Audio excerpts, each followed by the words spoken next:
સુરક્ષાના કાબોદ્રા પોલીસે મહત્વની કામગીરી કરી છે. પોલીસ ચોપડે નોંધાયેલા વાહન ચોરીના ડિટેક્ટેડ ગુના ડિટેક્ટ કરી નાના વરાછા વિસ્તારમાંથી 3 ચોરીના વાહન સાથે 2 વ્યક્તિને ઝડપી પાડવામાં સફળતા મળી હતી. સુરત શહેરમાં વધી રહેલી વાહન ચોરીના ગુનાઓને અટકાવવા અને ઉકેલવા પોલીસ કમિશનર અનુપમસિંહ ગહેલોત દ્વારા આપવામાં આવેલી સૂચનાઓના પરિણામે કાપોદ્રા સર્વેલન્સ ટીમે એક ઉત્કૃષ્ટ કામગીરી કરી છે. આ કાર્યવાહી દરમિયાન પોલીસે 2 આરોપીઓને ચોરી કરેલા 3 વાહનો સાથે ધરપકડ કરી છે.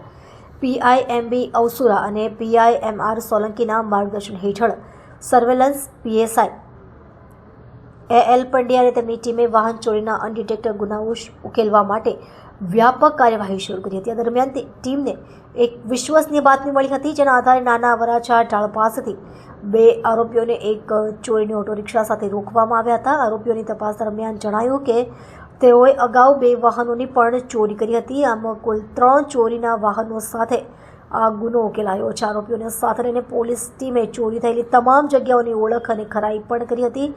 પોલીસ ટીમની આ કાર્યવાહીને વાહન ચોરીના ગુનાઓ રોકવા અને ઉકેલવામાં એક મહત્વપૂર્ણ સફળતા તરીકે જોવામાં આવી રહી છે.